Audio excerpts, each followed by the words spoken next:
All right, good afternoon, and thank you for coming to my talk on Microsoft Patch Analysis for Exploitation. I'm not used to standing still, but they told me I have to kind of stay in this area, so I'll try to struggle through that. We'll see how it goes. But real quickly, I want to just kind of give a quick intro to what the talk will be about. So I'm not big on intro slides, so I'll just quickly give you a summary of who I am if you're not familiar with me. My name is Steven Sims. I live out in the San Francisco Bay Area. I grew up here, actually, and thank you to BSides for having me. I've been teaching for the SANS Institute for the last 10 years or so. I have a couple courses on exploit writing and advanced penetration testing. I'm one of the authors of Gray Hat Hacking, 4th edition, and we're working on the 5th edition now. I do a lot of consulting for security development lifecycle, as well as a lot of exploit development and vulnerability research, so selling exploits, things like that. So that's enough on me. This talk is going to be about taking Microsoft patches and reverse engineering them against a prior update to a particular file to try and see if we can discover the bug, the code changes that are related to the vulnerability. And the faster you can do that, then you can get a working exploit potentially, and most organizations aren't so good about patching very quickly. Or if they are, it's kind of inconsistent, or maybe they choose some patches to roll out but not others. And there's been a lot of changes over the last year or so with how patches are distributed, along with Windows 10. There's just been change after change after change. And then again, this month's patch for April, they changed it again. They've used a TechNet site for a very, very long time, since I can remember. You always used to go and get your patches on this one particular site, and now they just changed that to an MSRC location. So again, changes, there's more changes coming. So I'll kind of give you an update as to how that's going, because it affects the way we can extract and identify which files in a cumulative update are related to a particular security fix. And it just makes life a little bit more difficult there. First, a quick note on the operating system market share, because this comes up a lot, especially when you're doing things like anything from writing courseware to train to actually doing things in practice to find bugs. Some bugs affect many operating systems, sometimes all of them, and other ones only affect specific operating systems, like one might affect only Windows 10. I'll give you an example of that today. If you're looking for a vulnerability that's been patched, and you know that it's affected multiple operating systems, it's clear that it would be easier to reverse engineer the earliest version of Windows as possible. So Windows 7, for example, is going to be a lot easier to potentially find a security fix than Windows 10 64-bit Enterprise. That's not always the case, but it just seems obvious. I know some people still try and get the XP embedded patches that are still out there to try and look at those, because the code, it's just less code. So this right here shows you that I pulled this yesterday, I believe, and the Windows 7 market share is around 50% if this is accurate, right? Netmarketshare.com. So 50% of the market, clearly attackers are going to want to focus on the most heavily used operating systems, and 75% of the market is Windows 7 and Windows 10. And I'll tell you, as long as I've been doing bug research and vulnerability and exploitation, whatever you want to call it, it's been well over 10, 15 years. It is Microsoft Windows 7 is kind of like XP was to Vista and 7. Windows 7 is that to Windows 10 in terms of security. There's just underlying security problems that are inherent in the kernel and things that they can't change. An example would be a newer control that Microsoft believes very heavily and strongly in is Control Flow Guard. And Control Flow Guard, the idea is let's try to stop things like return-oriented programming by building a bitmap, basically a way of tracking all the valid entry points for functions inside a DLL or other file. And if someone tries to do an indirect call as part of their return-oriented programming attack or using that technique, it would say, no, that's not an entry point for a function, so therefore I'm going to throw an exception and terminate the process.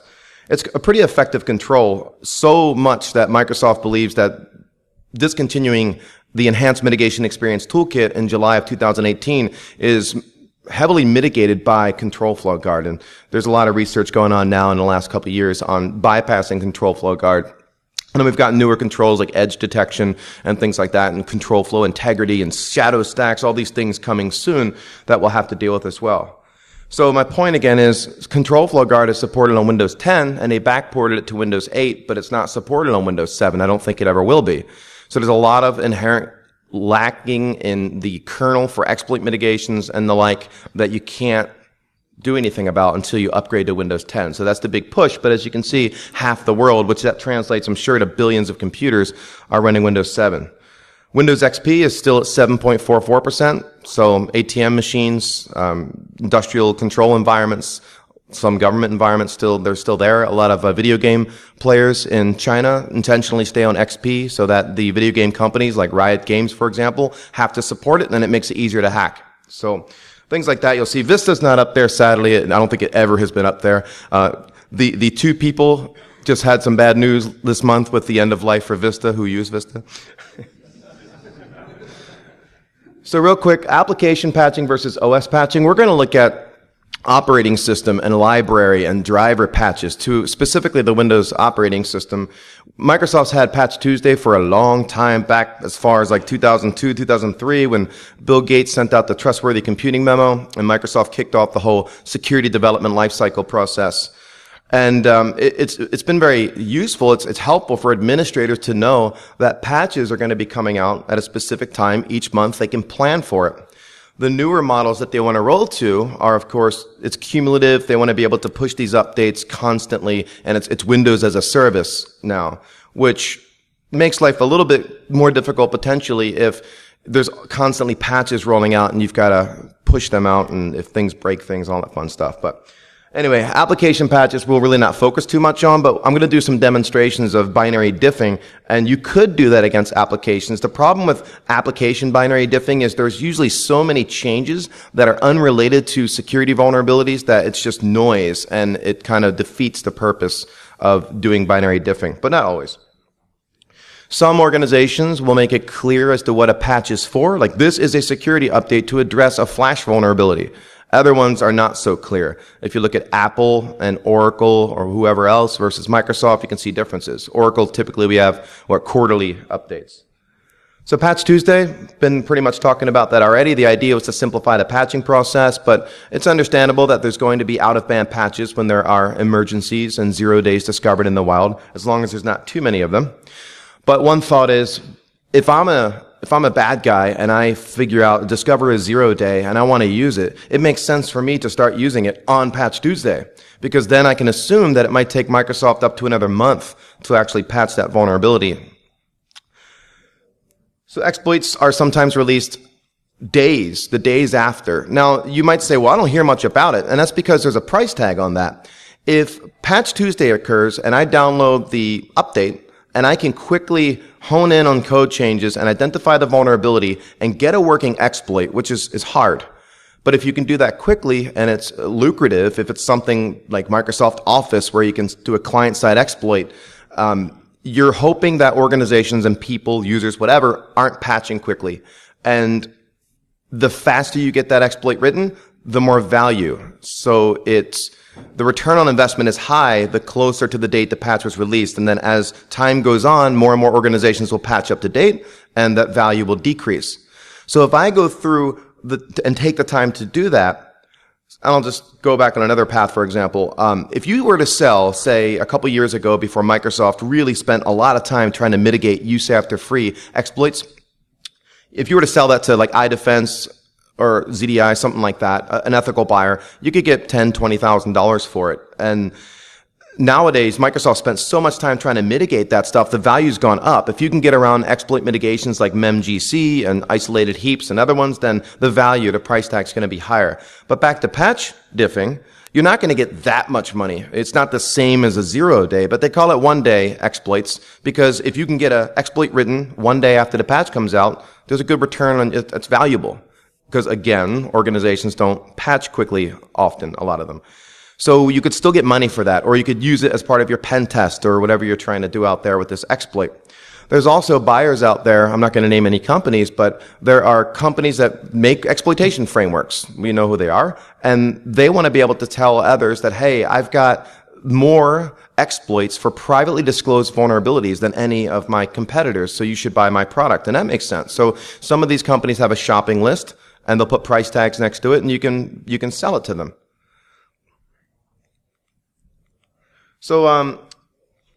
Windows as a service, real quickly, this started with Windows 10 primarily, where it was known that there were going to be cumulative updates, and I'll talk more about what these cumulative updates mean a little bit later. Windows 7 and 8, they also wanted to push those operating systems towards using cumulative updates as well. And again, I'll explain more about that. Microsoft, they test in their lab environment new features, new rollouts and services, things like that in the Azure cloud on a fully patched system. They want to know what state your system is in so that they know when they do things in their lab, it's going to match what's out there in the real world. And that's a hard thing to do.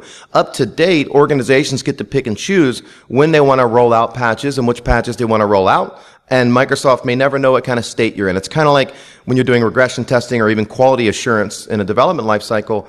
You're trying to test your application under every condition possible, but that's impossible. So Microsoft wants to be able to get as close to that as possible.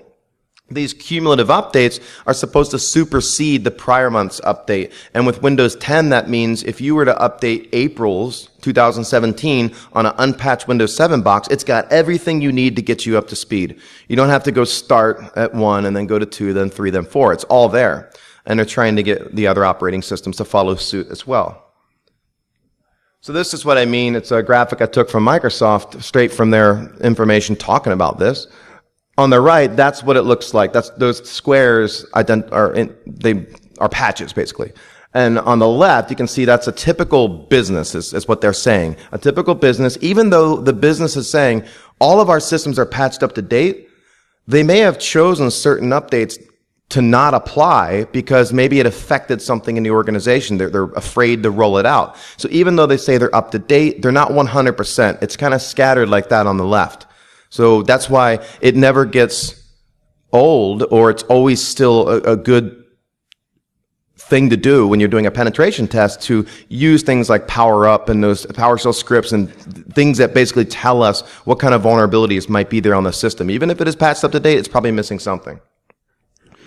So these servicing branches, I don't want to spend much time talking about this, but again, it's all about they want to force the updates on you. If you ever play Xbox and there's an update required, you can't log on to Xbox Live until you apply that update. They can do that with Xbox, and they'll log you off until you apply it. That's what they want to do here. And again, it's all about making people more secure and getting them in that known good state so they know their features are going to work. So they have this current branch, which is good for developers and things like that who need to test the applications to make sure everything looks good for compatibility issues. They've got the current branch for business, which would be your typical organization. That's what Microsoft wants you to be under, so that everything is up to date, and you've got some ability to defer patch updates, but not much. It's like 30 days or something like that. But everything I'm saying could change. It's been changing every month, and it's complicated, and people are getting frustrated. The other one down at the bottom, long-term servicing branch, that would be you can defer a couple years, and that would be on embedded systems like MRI machines or maybe ATM machines, because, that's good, and things like that. Patch distribution, this can change as well. It's all very live state right now. Windows Update, when you get your updates for your computer, you typically have an organizational patch management solution like WSUS or something like that. And your workstations are configured to use your company's update service. And you can push out what we want when we want it as an administrator. Of course, independent systems, if they're allowed, can go out to Microsoft and patch independently. And then when you're reverse engineering patches, so someone like myself who wants to get them every Patch Tuesday, we want to be able to go to a website and download these patches. And it used to be, when you would download the patches, the patch you're looking for tied to a knowledge base number or a CVE would be for that specific vulnerability. And what you're downloading, sometimes it's as small as 100K, tiny little file, and it's just kernel32.dll or just the driver or whatever that's affected. And that made life really easy, because then you could download the new one, go to the prior month's update, or at least the most recent time that same file was updated, and you can diff the two, and that's what I'll demo soon. You can diff them, and you're hoping that very few changes were made, and it makes it real. It's like a flashlight pointing at you. It's like over here, and you can see exactly what the code changes are in disassembly, and then, of course, you can decompile from there. But with the newer ones, it's all rolled up together, and it's kind of ugly, and I'll talk about a solution there that Greg Linares came up with. So Windows Update for Business is specific to Windows 10 if you want to go that route. So I'm just moving along here quickly so I can get to the good stuff. But it's important to understand where things are going. So reverse engineering updates, that's done by the good guys, the bad guys, and everybody in between. And of course, it's all about finding the vulnerability and being able to get code execution.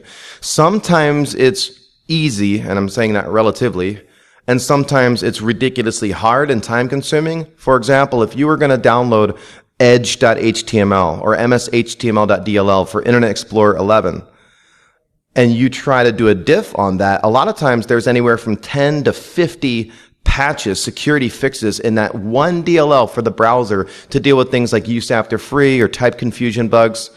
And doing a binary diff of that, it's just a nightmare. You're trying to find the code changes, but there's so many code changes that it becomes hard. So it's easier when you're doing things that are not browsers and such, but it's still very lucrative. You can also diff drivers. The nice thing about a lot of Microsoft products is they give you the symbols. So the symbols are the function names. And internally, when a programmer is writing code, they name the functions things that are useful, that are meaningful to people, like load cursors and icons, and we know what that function does. But once we compile that, we don't want people to easily reverse engineer and know what that function does, so we strip it. And then when someone's looking at it, all they get is a memory address, and they have no idea what that function does.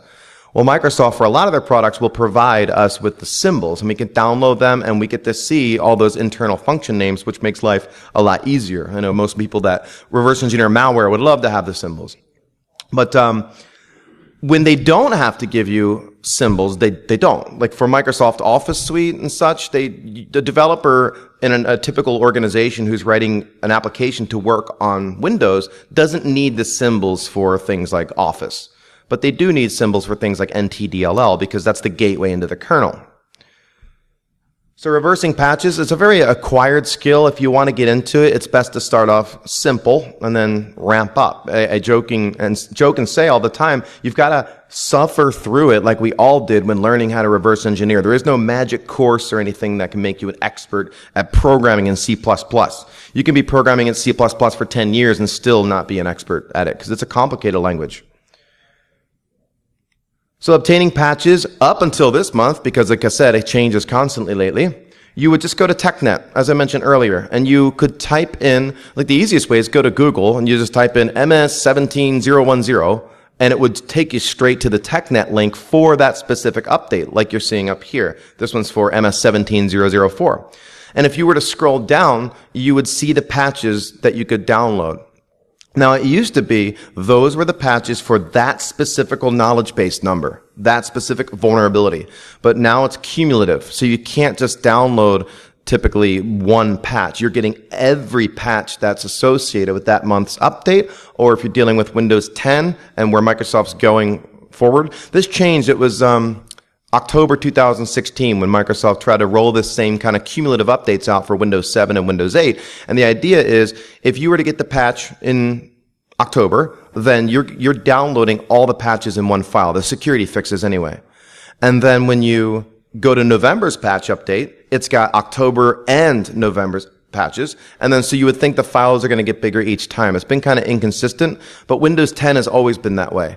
Windows 10 has feature updates and security updates in the same cumulative update, and they're very large, as I'll show you in a moment. So we could go here, choose our desired operating system that we want to download the patch for, and then we've got the patch. We'd have to extract it then. This month, they changed it again, and now you've got to go to msrc.microsoft.com to see the updates and get the patches. So this is the first month that that's changed.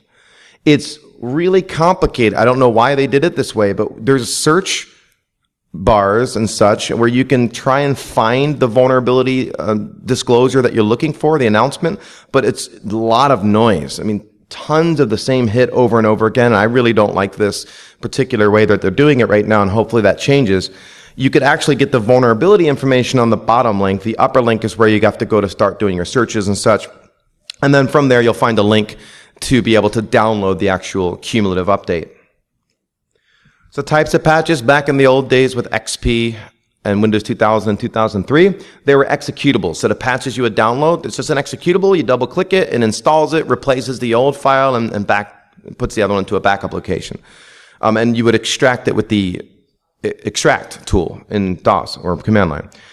On Windows 7, Vista 7, 810, whatever, they're MSU files, and you've got to extract them with the expand tool. So I'll show you this in a moment. Here's the command you would run, expand -F, and then you say expand everything, give it the MSU file, and then once you do that, there's a cabinet file. You would have to then do the same extraction method on the cabinet file. So here you can see we're extracting the cabinet one with the expand tool. And we're running a dir to look and see what changes are in there, what directories are in there. And you can see there's one for user32 and one for Win32k. So Win32k is a driver file. It's actually the kernel side of the Windows subsystem. CSRSS.exe would be userland side. And then we've got user32 updated as well. So in this next slide, I basically just go in, change directory to the one for user32, and we run a dir, and you can see there's the patch right there. So user32.dll, that's the patch file. You'd want to diff that one against the prior update to that file. They used to make it real easy where you could go on the site on TechNet and you could say updates replaced by, you could click on it and find the most recent time that that same file was updated, extract it, and diff it same way. So extracting cumulative updates, which is where we're at today, I was talking with Greg Linares, who's Laughing Mantis on Twitter back in October, and he was working on a PowerShell script called patch extract to go through and extract everything out of these cumulative updates, because again, it's a ton of files. To give you an example, you'll see on the next slide or two, the Windows 10 one is around 1 gig for 64-bit, so you're downloading a 1 gig cumulative update file. And when you extract that, there are thousands of files in there. And making sense of that and organizing it and getting rid of all the garbage that you don't care about and manifest stuff, it's annoying to do it by hand anyway. So he wrote this patch extract tool, and that's exactly what it does. It extracts everything and gets some organization in there. And then there's also a tool he wrote called patch clean. Patch clean's quite simple concept. It goes through the extracted files, looks for files that have changed in the last 30 days and puts them into one directory that says these are the ones you should care about because they've been updated in the last 30 days. And then it puts everything that's older than 30 days into an old folder. And that way you're honing in on that month's updates. So hopefully you see why that's useful. You've got a cumulative update of thousands of files, tons of patches. It extracts everything, makes sense of it, and then you run patch clean, so it only points out the files that have changed in the last 30 days, so you know that those are the ones associated with this month's updates. So it's a very useful tool. And here's that example I was talking about. It's over 1,000 megs, so it's almost 1 gig for the 64-bit Windows 10 update. That same month, so April, Windows 7's update was only around 100 megs. So big difference in the size, and that's because Windows 10, they truly are cumulative with the features and everything from the start. So patch extract, I'll just demo this here in a moment, but it takes a while to run. It's expanding and doing a lot of stuff, so you can expect it to take around 10 minutes, depending on how big that file is that you're extracting. So the one that I'm going to do here in a moment, and we'll have to let it run in the background because it still takes a couple minutes, will be for Windows 7, so it'll only be for that 100 meg file. So you would run this PowerShell command and use the tool and basically tell it where you want it to extract to. Then when you run patch clean, you can see that it narrows it down and says high priority folders 16 versus 3,810 low priority folders.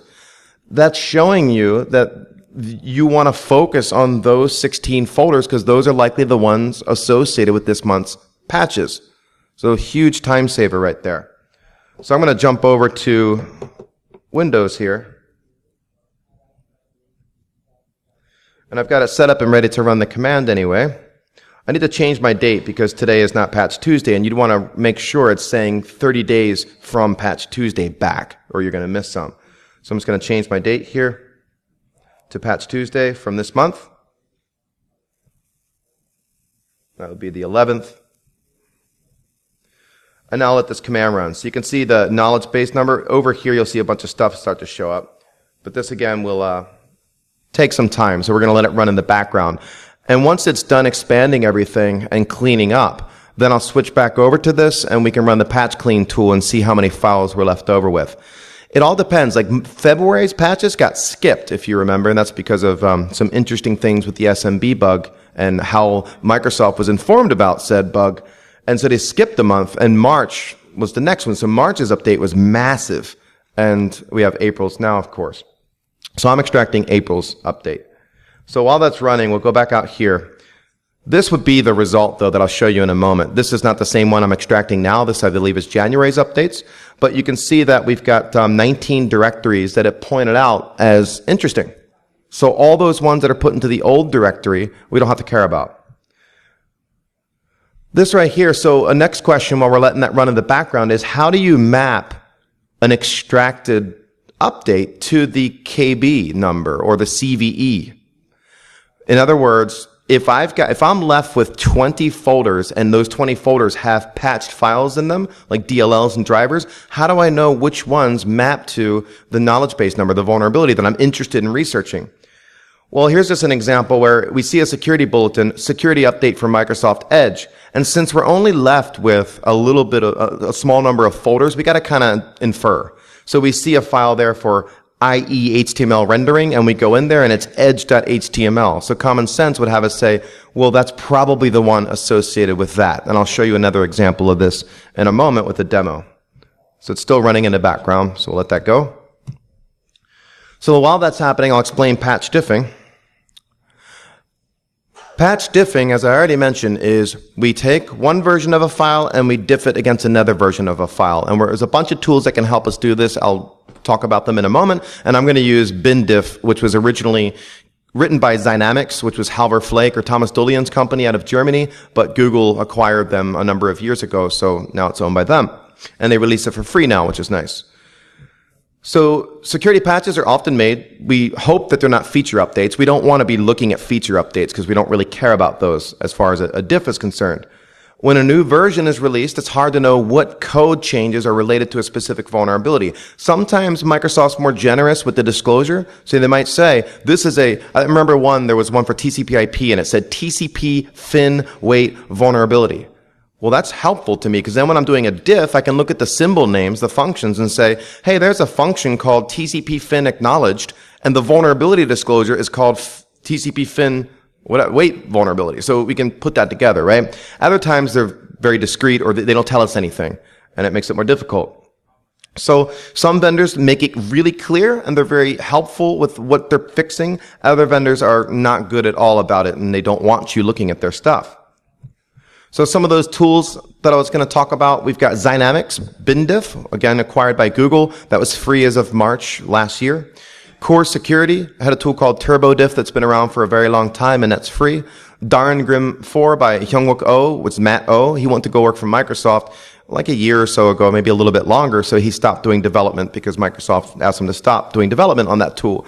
That was a neat one where he made it as a standalone tool. You still had to have IDA, the interactive disassembler, but you could export your results into IDA and do some color coding that was really neat.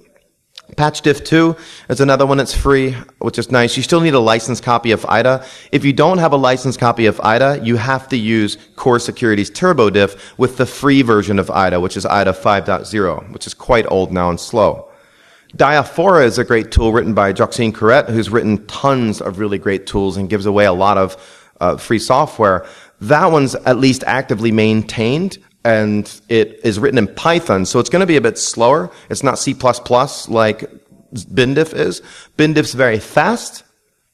Diaphora is great, uses tons of heuristics to try to identify the code changes. That's one of the big questions, right? How do these tools actually know when there's a code change? And it's a combination of things like string matching and name matching, which is the easy and obvious ones. And then it goes through and uses different types of heuristics because it gets complicated in where a compiler or an assembler might assemble the code differently even though it's the same code, depending on, how it's feeling that day, or what kind of features and compiler flags you use. So if the assembly, it looks different when you compile it 2 different times, you want a tool that's smart enough to know, hey, if this says we're going to zero out this register, that's the same thing as subtracting something or negating it once it's this value. Or there's different ways you can have that same result. So we want something that's smart like that. And Diaphora has some really great heuristics that it uses. So this is done here now. And if we look in the results, let me zoom in. You can see that this is what we're left with. And this was the x86 version of the patches because I wanted to keep it relatively small. So we go in here and there's a ton of files. So we scroll down and you can see lots and lots and lots of stuff. So wouldn't it be nice to have a tool that goes in and cleans that up a bit? Now, we still may be left with a lot. It depends on the month's updates and other things, but let me go ahead and run patch clean against it, and we'll see what we're left with.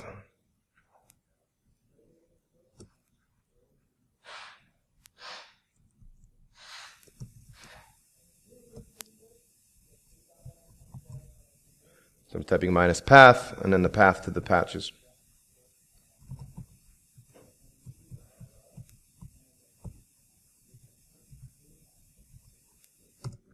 So run this guy. This one won't take as long as the last one, but it's moving things around. So what we hopefully will see is this shrinking on the left. What's done? So we're left with high priority folders 56. So it moved 491 of those folders into the old directory, which is very useful. We can zoom in here, and we can see, if we scroll down, there's not many left. There's the old folder. And you'd want to try and correlate. So these all say IE on the front, so we probably assume they're related to Internet Explorer. Scroll up top, tons of them are IE. And again, here's GDI up there, so GDI 32. There's a patch file, so a DLL. So zoom back out. We'll go back out here. This is an example of results when we do a graphical diff, a visual diff, using the bin diff tool. And I'll zoom in a moment when I actually demo this a bit. But what you see is on the left is one version of the file. Typically, I like to put the unpatched version on the left and the patched version on the right. And when you identify blocks that are green, as you see up there, the color coding depends on a tool, then you know that the blocks are the same between both sides. When you see yellow like that, you can't really see it. I'll try and zoom in so you can see. When you see yellow, it means there's code changes inside. So you can barely see it, but there's a little blue highlighting right there. That doesn't exist on the other side. So you know the block exists, but there's a change within the block to the assembly. And then if it's a red block, then you know that that block doesn't even exist on the other side. And you'll see a lot of that when I demo it here in a moment. So here's an example of a patch vulnerability, and I'm just instead going to demo this instead of showing on a slide. So let me jump back over to Windows. And I'm going to start up IDA 64. And I'll keep zooming because I know that it's a little bit small on the screen. But right here, I've got a folder set up for MS16009. And I go in there, you can see I've got the patched and the unpatched version. And I had to get this out of a cumulative update. It was from last year for Windows 10. This one specifically is for Windows 10 64-bit. So we'll go into the unpatched version here. And you can see I've diffed it previously. There's the IDA database file. So I'll just double click on that to bring up IDA. And I'll zoom out here. So here we have IDA. If you're not familiar with the tool, it's a great tool. It's a learning curve, of course, because it's a complicated tool. You kind of have to know how to read disassembly, but it's extremely powerful. And if I show you on the left here, you can see all these names. That's because we have the symbols. Microsoft gave us a symbol for this DLL that we're looking at and makes life much easier. That's an interesting one. Should URI be... Anyway, this right here, I joke and say it looks like Extreme Donkey Kong, but this is a disassembly of a function. And if we zoom in, you can see the disassembly there. And these are all blocks. Blocks typically have something called edges. And an edge just means we get down here and it says jump if 0. So we can take two directions. We can go that way or that way. And that's going to be based on the result of some arithmetic or some comparison or whatever else that's going on. And then you can double click on this and say, well, we would have gone to here had that been true on the one side versus false on the other side. So that's just, I don't really have time to go into the depths of IDA right now. But again, very useful. I'm going to now bring up bin diff here, and we're going to diff against the patched version. So go in here. I don't know why it's taking me there. That's not where I want to be. Give me a moment. So patched, and we go like that. And it's pretty quick. Again, C++, so it's not going to take very long. It's going through the IDA databases and comparing and trying to identify those code changes using various heuristics like we talked about. Once it's done, it's just about finished here. Up on the right, we'll get a bunch of new columns. And I'm going to shut down most of them because we don't need them. There it is. So I'm going to close the ones we don't need. And this guy's the one we do need. So what you see here, when it says similarity, those are the function names over here on the right, and it's saying that they're identical. So the patched version versus the unpatched version are identical. And we scroll down, And you can see most of them are identical. So we click on similarity to sort it, and we scroll up. There was only one function out of 4,500 with a code change. That saved us a little bit of time, right? Having to go through that manually and looking for code changes. So now we'll do a graphical diff. We'll go and say Control-E and bring up a graphical diff of it. Now this is a large function, so it's going to take me a moment to find the spot. But that's the side-by-side comparison now. And over on the patch side, I'll just shrink this down. It's really small. I'm going to duck my head for a second so I can find the bug. Hold on.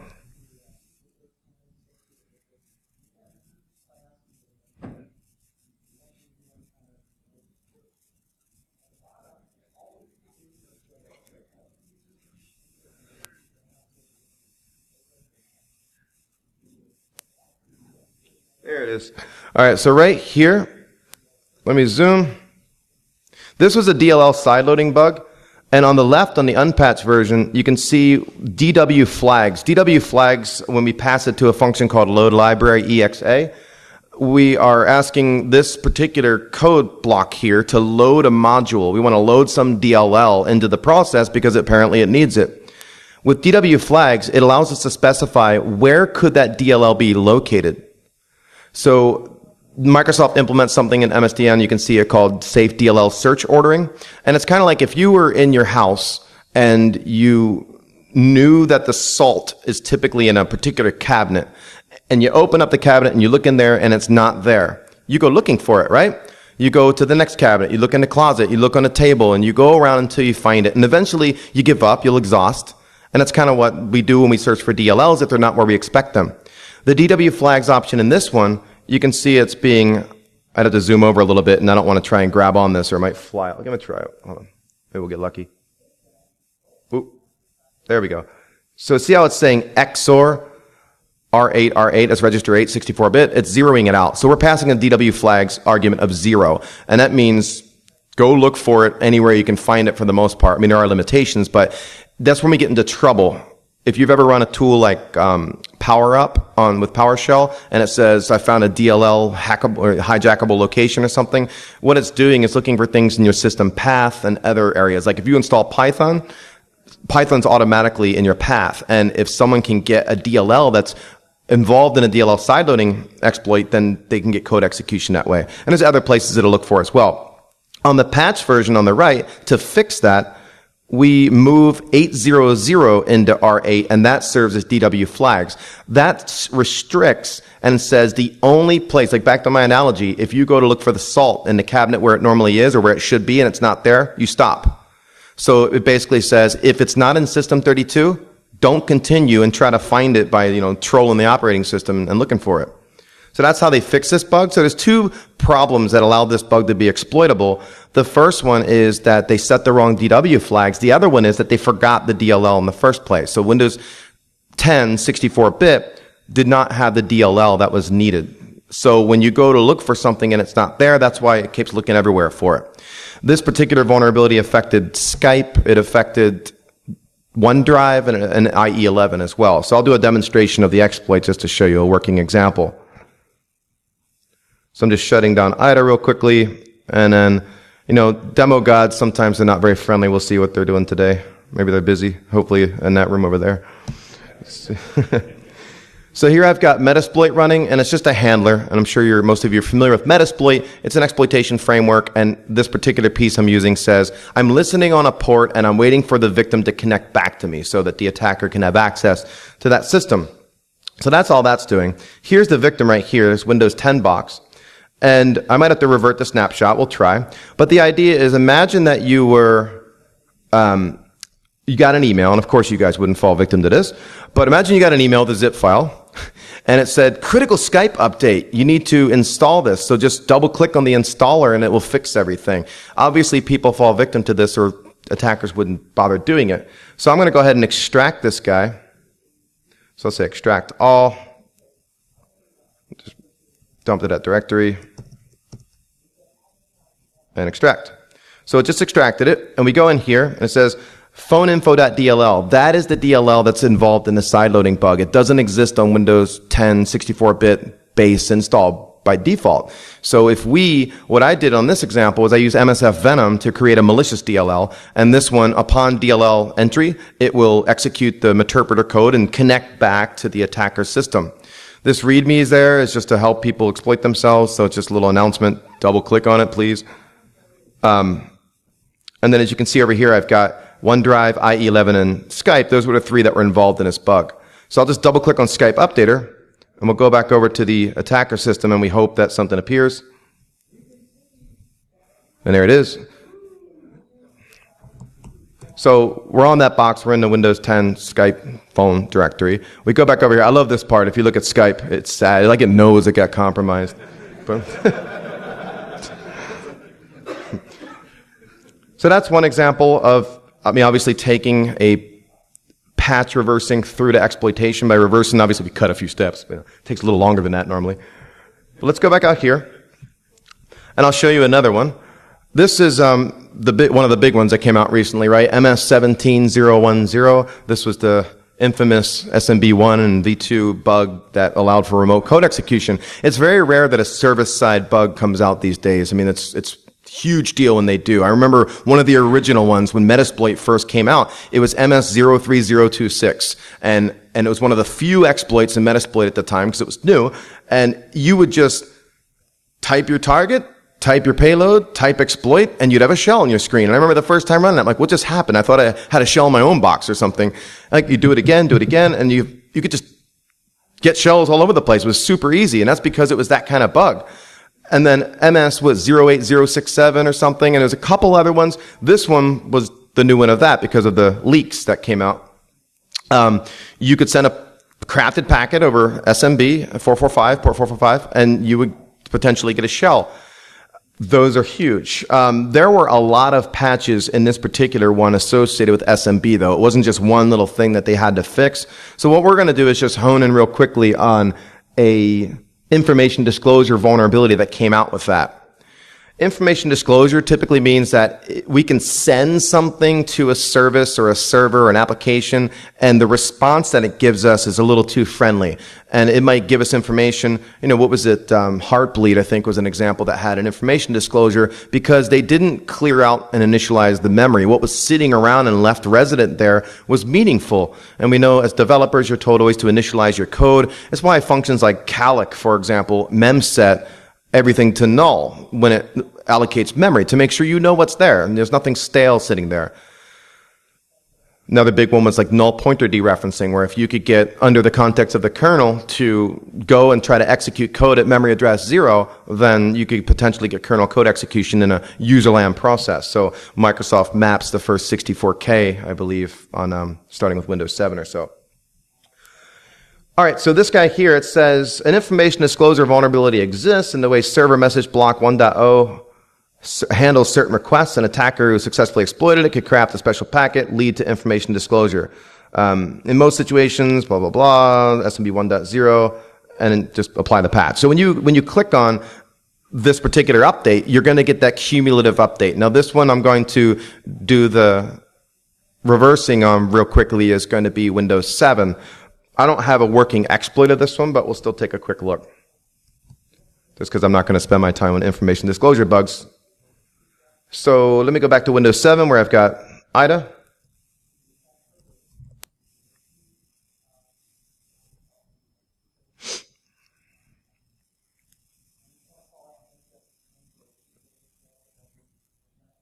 All right, so right here I've just loaded server srv.sys associated with SMB. And if we were to look at where I got this from, let me show you the extraction.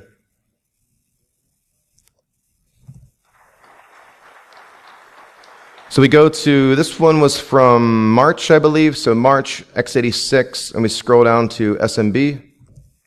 And right here, version 1. Go in there, and that's where I just pulled that file from. So that's the extraction. I went and got the old version, and that's the one we've got loaded right now. And then the new version is right here. So that's the one we're going to diff against. So we go back to IDA. I'll hit Control-6. Diff database.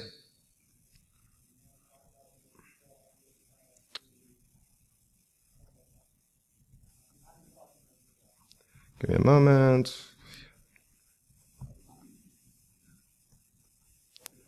and we'll diff it against the new one. So this shouldn't take long at all because it's a pretty small file. It's only got 705 functions. To give an example, sometimes mshtml.dll can have 30, 40, 50,000 or more functions. It's a massive file to go through.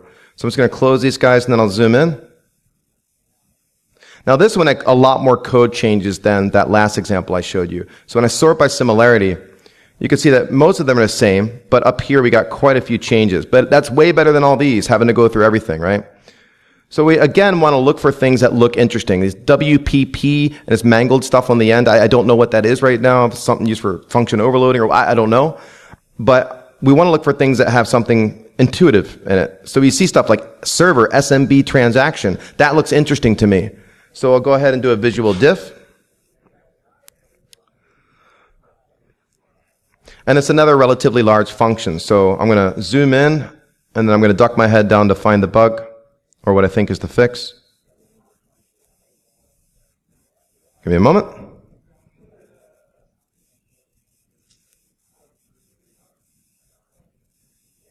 All right, so here's the bug that was fixed. Right here, this is the unpatched side on the left, and this is the patched side on the right. So you can see it runs this code, system disassembly here, and then it, on the unpatched version, it goes down. Oh, this is hard when I'm zoomed out. Give me a moment.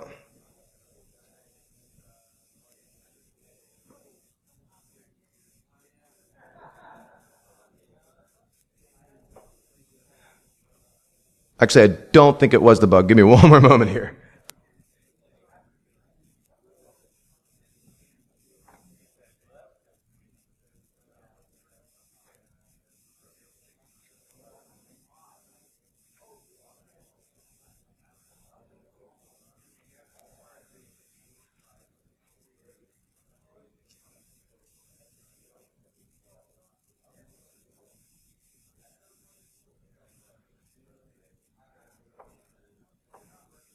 There it is. Whew. Took me a moment. So over on the unpatched version, down here you can see it runs this block of code, and then it goes down and calls a function called execute transaction. Over on the patched side, it has that same block of code, some code changes in it, but the same block, but it doesn't directly go down and call. There's no line going to that call to execute transaction like we saw before. First, what it does is it goes this way, and let me try to get there without screwing this up, and it calls memset. So that clearly looks like it's setting the memory before it allows some transaction to execute, so that way the memory disclosure is gone. So that's going to be all zeros now. So it's interesting, right?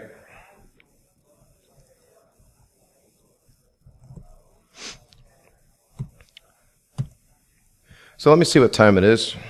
We have a couple more minutes here, so I'll show you one last example. It's an oldie but goodie. It's used a lot as demonstrations and examples. I actually use it in one of my courses because it's really digestible. It's exploitable and it's digestible, meaning you can get it in one sitting if you're in that type of a class. So this was an animated cursor bug that came out back in 2007. It's a funny story because in 2005, EI Digital Security discovered the same type of bug in the same DLL, only one function away. Alexander Sotorov in 2007 was doing some analysis of that earlier patch in the file, I believe, and he noticed that one cross-reference away was the exact same bug. So if you would have just taken the time to do, it's really hard, Control X in IDA, and take a look, you would have found that bug. So that happens sometimes, and it's a little bit embarrassing for the organization involved, but it is what it is. So I'm going to go and try to load that real quickly. Give me a moment.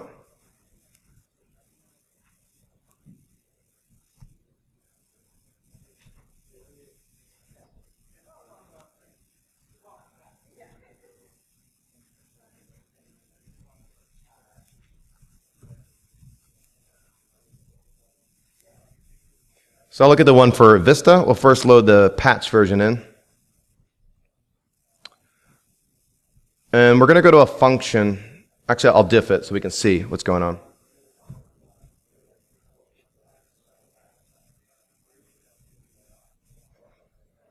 So let the diff run. It won't take too long. It's a Vista file, so it's not very large. This has 2100 functions in it, so we'll go close this out.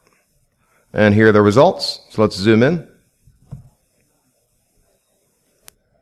Sort by similarity, it's another easy one where there's only one change, right? So load ANI icon. That's what I'm saying by function names being useful. Load animated icon. You know what that does then. So we go ahead and load up a graphical diff.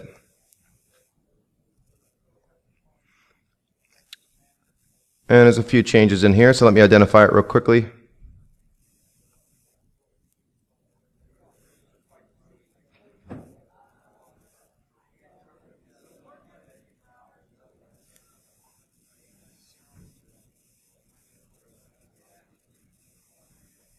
And here's the patch. I have the patched version on the left this time, and you can see there's this comparison here.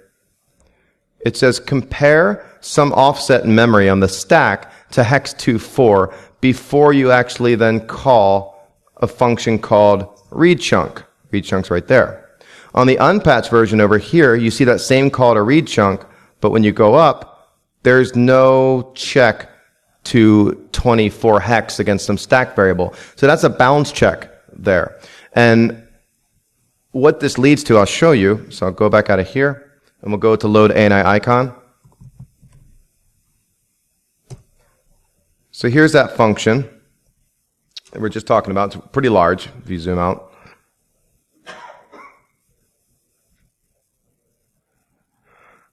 And you can see here is that comparison to 2.4. So we're looking at actually the patched version right now and not the unpatched version. And the unpatched version, that doesn't exist like you just saw. And then it calls read chunk. What happens when it calls read chunk then is we go and call a function called read file pointer copy, which leads us to a call to memcopy. And that's the problem. Memcopy's taken the size argument based on a stack, something on a stack. And if an attacker crafts a malicious animated cursor and it gets loaded by a browser, then it will trust what's in that animated cursor as the size. And memcopy is like, okay, I got it from there in memory, so I'm just going to copy as much as you asked me to, and it results in a buffer overflow. And what that check does is says it has to equal hex 2.4. That should be the size of the animated header. So you can't craft a malicious animated cursor this time. And the funny part that I was saying is if we do a cross-reference to the beginning of this function,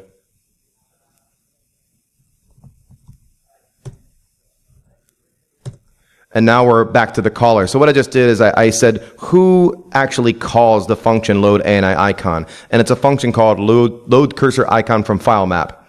So here's where that call occurs and where they put the patch. If we zoom up and follow back earlier on, you can see that same exact thing happening again. Compare ANIH to something on the stack, and then do that sanity check, the little validation, and then call read chunk.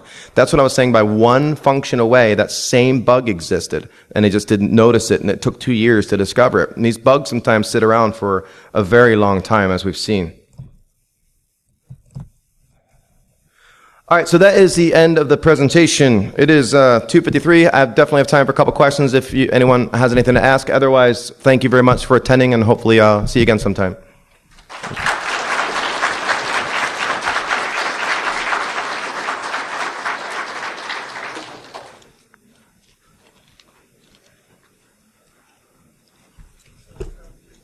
Yep.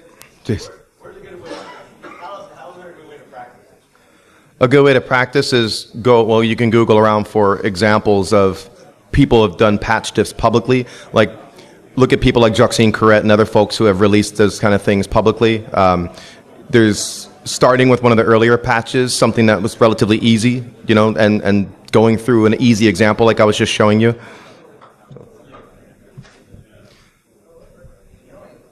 Yep. Where can you access the PowerPoint? I don't know where it gets posted yet. I think it's been recorded, right? Okay, yeah, it'll be out. They'll tweet it. Thanks.